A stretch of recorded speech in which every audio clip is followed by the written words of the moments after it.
नमस्कार दोस्तों, मेरा नाम है योगेश महतो। आप देख रहे हैं सरल ज्ञान यूट्यूब चैनल। आज का जो वीडियो है इस यूट्यूब चैनल पर वो सेशन है बहुत इंपॉर्टेंट, चूँकि ये आज का जो वीडियो है वो झारखंड की नदियों को लेकर है। ये बहुत बड़ा अच्छा टॉपिक है। यहाँ से कई बार जेपीएससी और जेएसएससी में भी एग्जाम में पूछा हुआ है। तो आइए स्टार्ट करते हैं झारखंड की नदियाँ। तो झारखंड की नदियाँ जानने से पहले हम जानते हैं कि झारखंड की जितनी भी नदियाँ हैं सभी मानसूनी बेस्ड हैं, यानी बरसात के मौसम में ही वहाँ पर नदियाँ भरी रहती है। उसके बाद जैसे बरसात का मौसम खत्म हो जाता है, गर्मी के सीजन में क्या हो जाता है, नदियाँ सूख जाती हैं। तो ज़्यादातर बरसाती नदी हैं। तो आइए अध्ययन करते हैं कि प्रवाह की दिशा के अनुसार झारखंड की नदियों को दो भागों में बांटा गया है। यानी जिधर फ्लो होता है, यानी नदियाँ किधर की और किधर बहती है, तो उसी के आधार पर नदियों को, झारखंड की नदियों को दो भागों में बांटा गया है। पहला क्या है, उत्तरवर्ती नदियाँ।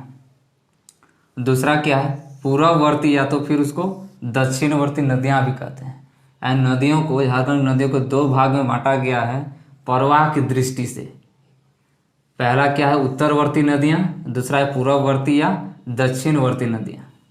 तो आइए इसका पूर्व उत्तरवर्ती नदियों का संक्षिप्त रूप से देख लेते हैं। कौन कौन सी नदियाँ हैं जो उत्तरवर्ती हैं, कौन कौन सी हैं जो पूर्ववर्ती हैं। तो पहला जो है वो उत्तरवर्ती नदियों को हम लोग देखेंगे, फिर उसके बाद हम लोग पूर्ववर्ती नदियों को देखेंगे। तो आइए स्टार्ट करते हैं। पहला जो नदी है वो है सोन नदी। इसका जो उद्गम स्थल है, यानी जहाँ से शुरू होता है, वो मैकाल पर्वत का अमरकंटक की पहाड़ी से होता है। ये जो मैकाल पर्वत है ये मध्य प्रदेश में है, और वहाँ की जो अमरकंटक की जो पहाड़ी है वहाँ से इनका उद्गम स्थल होता है। और इनकी जो सहायक नदी है वो है उत्तरी कोयल नदी, यानी नॉर्थ कोयल नदी। और इनका जो मुहाना है वो है गंगा नदी। मुहाना यानी जिस नदी पर जाके गिरती है नदी है, अपना जल गिराती है, तो इसको मुहाना बोलते हैं।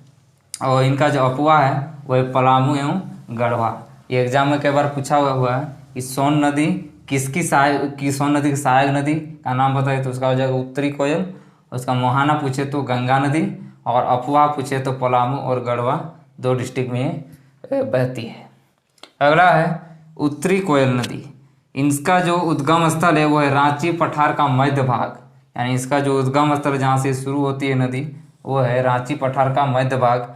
और इनकी जो सहायक नदी है वो है औरंगा और अमानत। ये दोनों एग्जाम में पूछा हुआ है कि औरंगा और अमानत किस नदी की सहायक नदी है, तो उसका आंसर हो जाएगा उत्तरी कोयल नदी की जो सहायक नदी है दो, ये औरंगा और अमानत।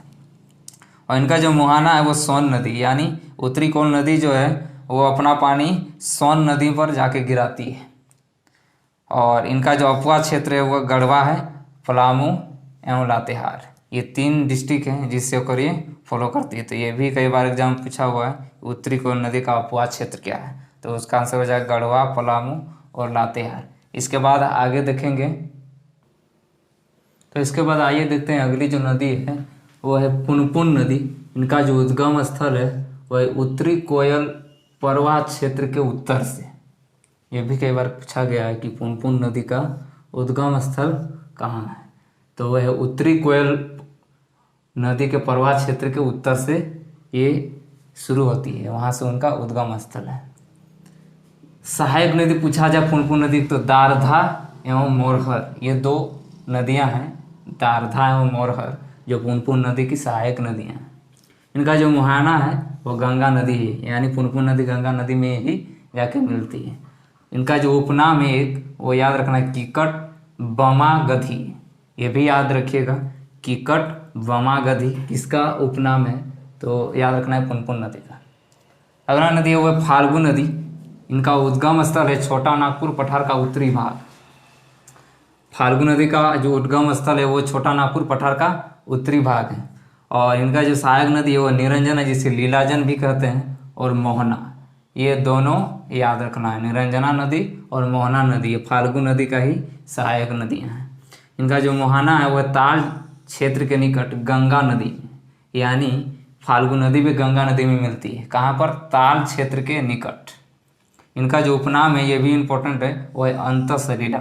यानी फाल्गु नदी का जो उपनाम है वो क्या है दोस्तों, अंतसलीला। ये भी याद रखिए, एग्जाम ये भी पूछा हुआ है। अगला है सकरी नदी। इसका जो उद्गम स्थल है वो है उत्तरी छोटा नागपुर का पठार। यानी मैक्सिमम नदियाँ जो हम देख रहे हैं, जो उत्तरवर्ती नदियाँ, वो छोटा नागपुर पठार से ही निकलती है। तो इनका भी जो उद्गम स्थल वो है उत्तरी छोटा नागपुर का पठार। इनके जो सहायक नदी हैं वही किऊल व मोरहर, यानी किऊल और मोरहर भी किनकी सहायक नदी है? संकरी नदी की ही सहायक नदियाँ हैं। और मोहाना इनका जो गंगा का ताल क्षेत्र, यानी ये भी गंगा में जाके मिलती हैं, और गंगा का ताल क्षेत्र इसका मोहाना हो जाता है। और इनका उपनाम है सुमागधी, इसको रामायण में उल्लेख है। रामायण में इस नदी सकरी नदी का जो नाम है वो है सुमागधी। अगला है वो चानन या तो पंचाने नदी भी कहते हैं इसको। पंचाने इसलिए हो चूँकि 5 नदियों को संगम से, ये छोटी छोटी नदियों को संगम से बना, इसलिए इसका नाम पंचाने नदी हो गया। और इनका जो उद्गम स्थल है वो छोटा नागपुर का पठार है। और इनका जो मुहाना है वो सकरी नदी, यानी ये पंचाने नदी पूछा जाए कि क्या सकरी नदी में आके मिलती है, तो दोस्तों हाँ, चूँकि सकरी नदी में आके पंचाने नदी या तो चानन नदी मिलती है, इसलिए इसका मुहाना क्या हो जाएगा? सकरी नदी। तो आज का जो सेशन है दोस्तों यहीं तक ख़त्म हो गया। अगला जो पूर्ववर्ती नदियाँ उनको अगला वीडियो में हम लोग देखेंगे।